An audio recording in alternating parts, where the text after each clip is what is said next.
Bonjour tout le monde. Aujourd'hui, on va vous présenter notre projet sur la gestion du trafic routier de feux de circulation, présenté par Youssef El et Abdelhadi Boutime.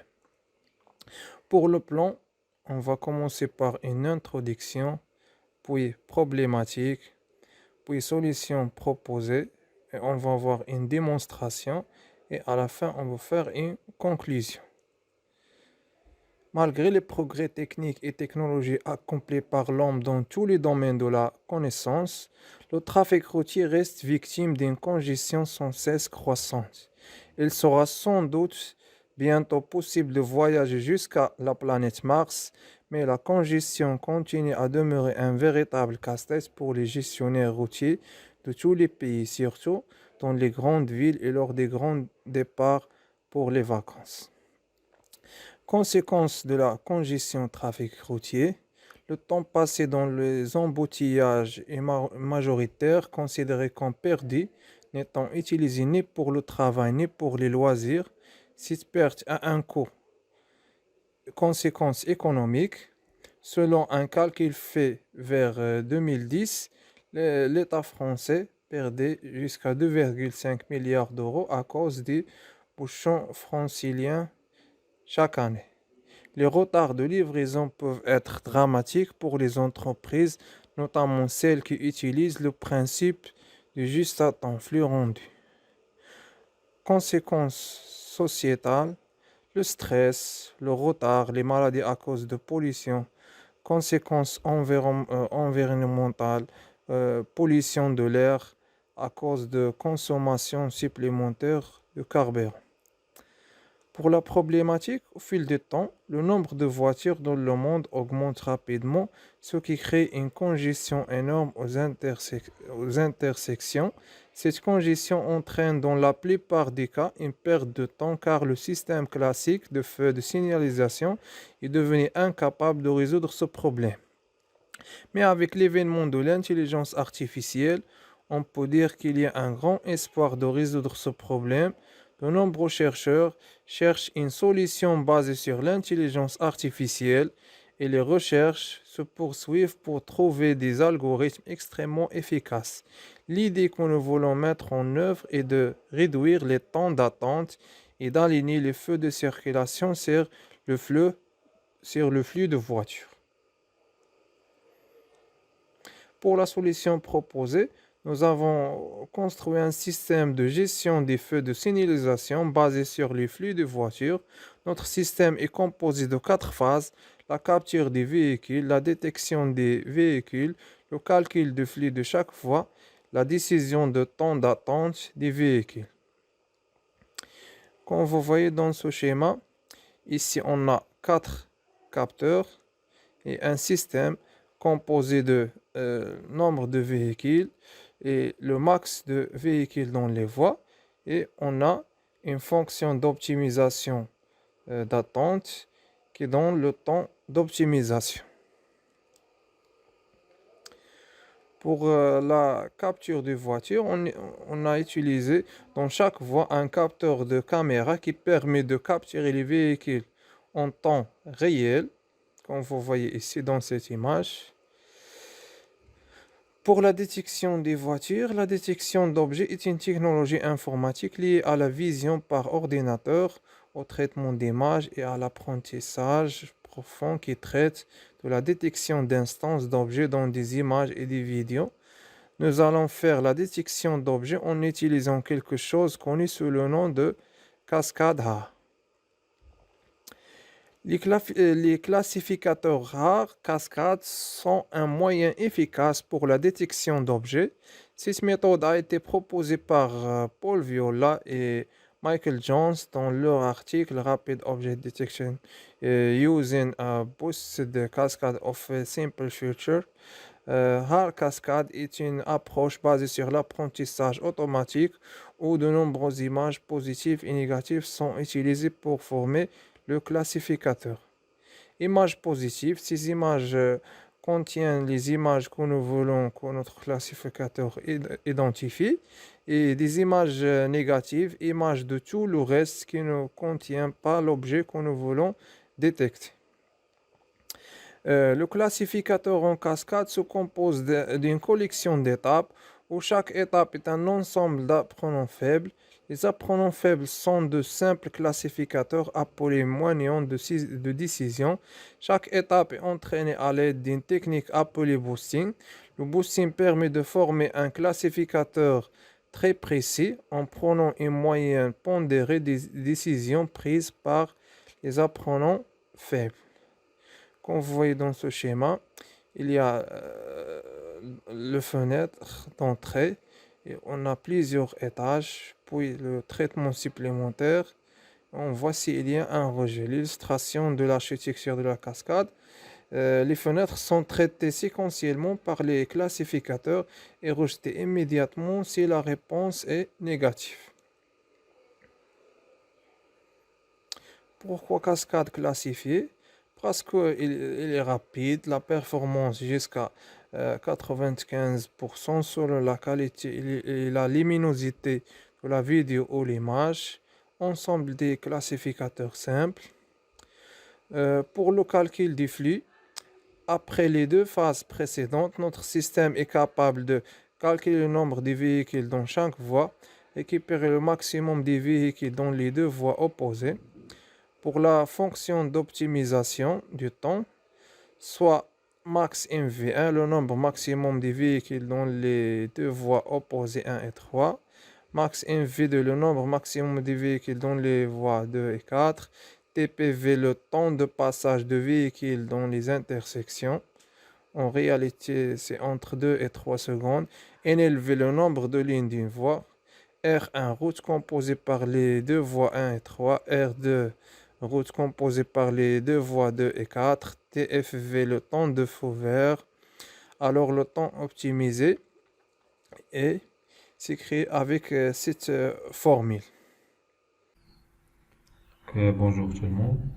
Donc, pour la démonstration, on va utiliser les outils suivants.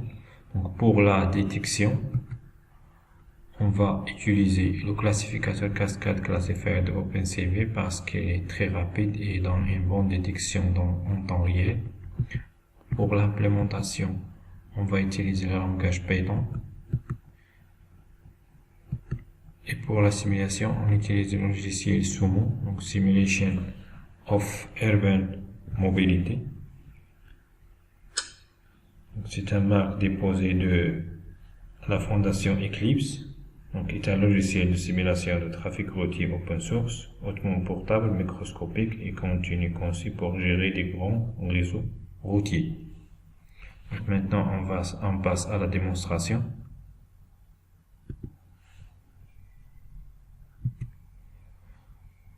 Premièrement, on va utiliser les packages suivants. Donc CV2 pour OpenCV, Random pour générer des nombres aléatoires des voitures dans tous les voies, et les packages de Sumo.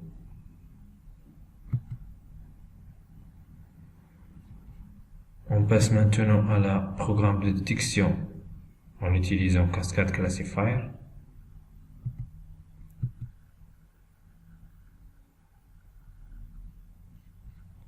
Donc voilà la détection en temps réel avec une bonne détection.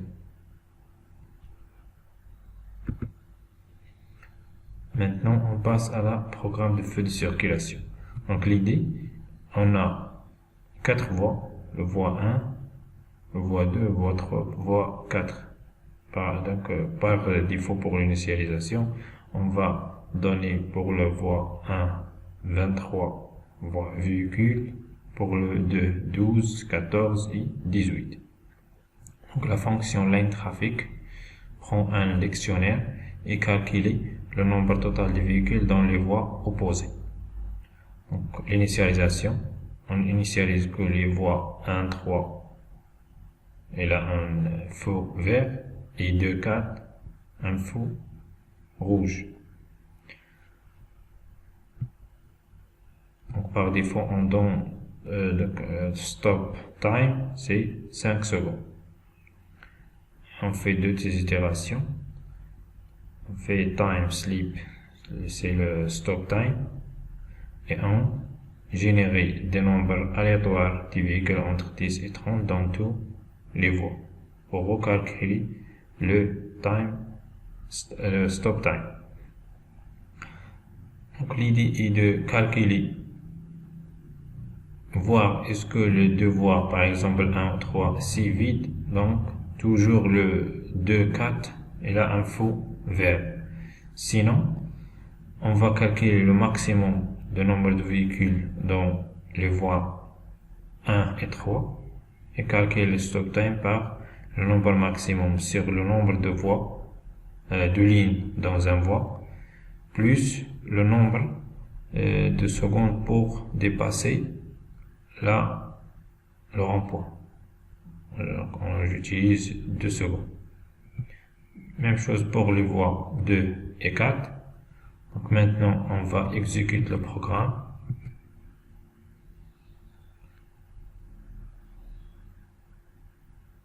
Voilà. Donc voie 1, 2, 20 véhicules, 27, 10, 19. Donc, par l'initialisation, le premier voie qui est le premier deux voies opposées qui ont le feu vert, c'est un trou. Maintenant, on passe à la 2, 4. Le nombre de 4, on a 27 et 19. Si le maximum c'est 27, on divise 27 sur 2. Donc c'est 13 plus 2 secondes, c'est 15 secondes. Et pour 1, 3, on a 27 et 22. Donc le maximum aussi c'est 25, donc le même nombre de 2 secondes. S'il y a une différence, donc toujours le nombre de secondes, c'est le nombre de véhicules divisé par le nombre de lignes dans un voie, plus 2 secondes. Maintenant, on passe à la simulation. Donc, en premier temps, on réalise une simulation basée sur notre fonction d'optimisation. Et on calcule le nombre de véhicules passés dans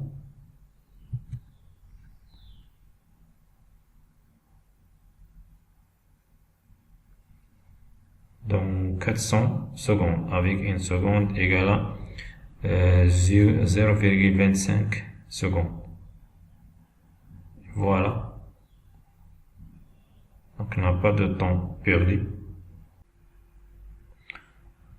Voilà. La première simulation basée sur notre fonction d'optimisation.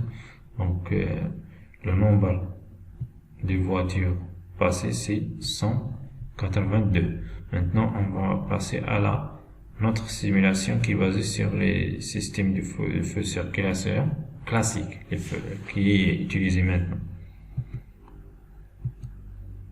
qui donne un nombre fixe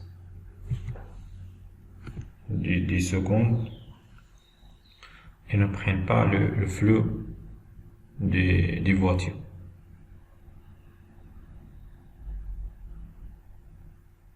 Voilà. Maintenant, le temps est perdu. Donc cette situation permet les problèmes de système classique. Il y a beaucoup de temps perdu.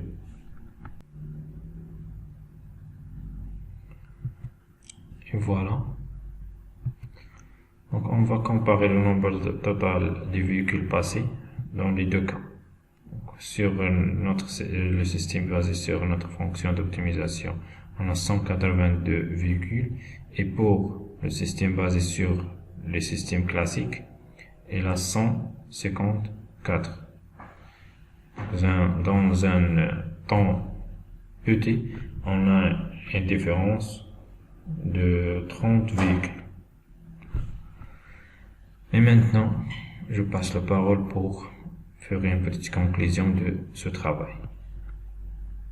Nous avons proposé un système de gestion de feu de circulation simple et intelligent basé sur la détection d'objets par l'apprentissage supervisé.